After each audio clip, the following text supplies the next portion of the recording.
Good morning, everyone. Happy Wednesday. I'm Christine Pullara, and this is Atlanta and Company. It's not only Wednesday. You know what's extra special about this day? I know you always see me reaching for my coffee cup. Not today, folks. It is National Sweet Tea Day. I was actually going to wear a purple dress, but then I saw this flowy top, and it reminded me of Scarlett O'Hara when she used her drapes as a dress. And my sleeves are channeling her right now. This is a sweet Southern staple. And guess what? We want your favorite sweet tea recipe. Please post it to our Atlanta and Company Facebook page. And at the end of today's show, Trent just might feature you. Now, this right here is peach tea. It's all I had in my pantry. And it is absolutely delicious. Someone who is equally as sweet. Why am I trying to talk with a Southern accent? Is my girlfriend, Cara Kinnear. Cheers to you, Cara. Hello, good morning. I heard it was National Sweet Tea Day, so I have a cup myself instead of some coffee this morning. I'm going to take a sip right now. Oh, delicious. Cara, it's iced tea day, but we're in the South, so we're just going to say sweet tea.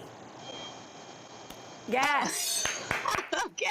Okay, see, I'm learning and I'm learning well. But if you have a good recipe, please post it because maybe I'll start making it a staple around my house. I'm excited. People seem very into it. So happy National Iced Tea Day. All right, let's get into some good stories too, because we can't just start you off with some iced tea. You need a little good story for that soul. So we got a few of those. All right, the first one is... It's a really, really good story. I'm so happy I get to share it with you. So this woman named Kimberly, she's a reporter for NPR, and her uncle David and her have a special relationship. And so during quarantine, she texted him and she said, what are you doing? And he said, what are you doing? And she said, well, I'm learning how to play the piano. And he said, oh, I built a gateway, a door to your imagination. And she was like, huh? So of course she screenshot it and tweeted it. What? And then the story started to unfold. So take a look at this. This is the gateway to the imagination that David made in his backyard. Now, there's a story behind this because his husband, David, also named David, you can see how cute they are. They dress alike, too. David was sick a few years ago, so he said he started tinkering out in the backyard as a form of catharsis to get through his husband's illness. His husband's doing fine now, thankfully, but he sort of kept up that love that he had for making creations in his backyard. So people kind of caught on to this. They started retweeting it. He's since done a home tour of his house. But I wanted to read to you something that he said, because he said, obviously, of the injustice of last week, the last 8-9 days, have really got him and his husband talking about it. And he said this, and I quote, he said, it's not an argument.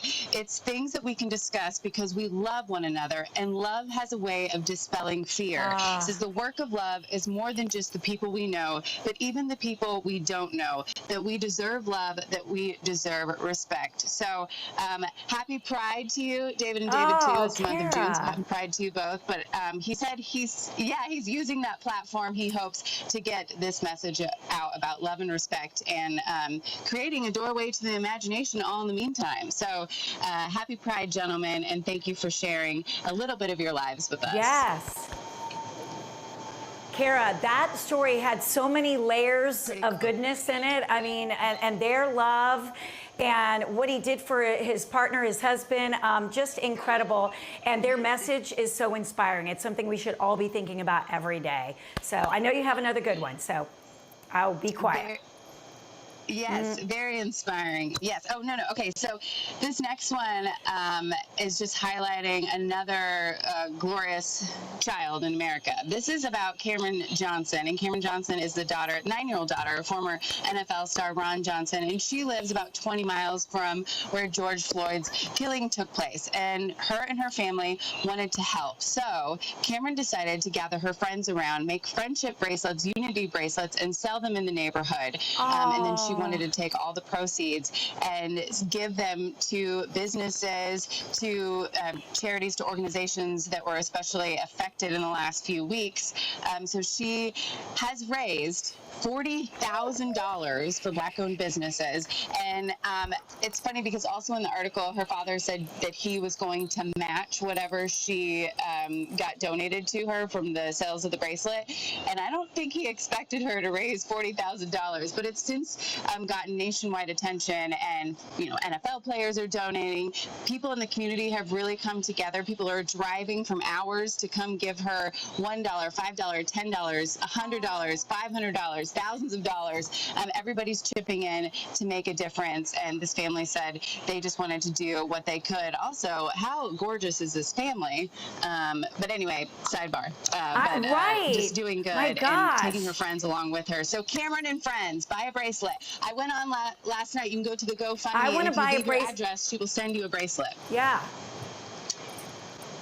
Thank you, Cara. And you're missing it. Uno had to get into the shot. I guess he's missing me. He's wanting some love today. And he likes those bracelets too. Maybe we'll get you one, Uno, for one of your paws. All right, if you have a fun or interesting It's All Good story, share it with us. It's facebook.com/ATL&Co, or tweet us using that hashtag. It's all good. Indeed it is. And this is delicious.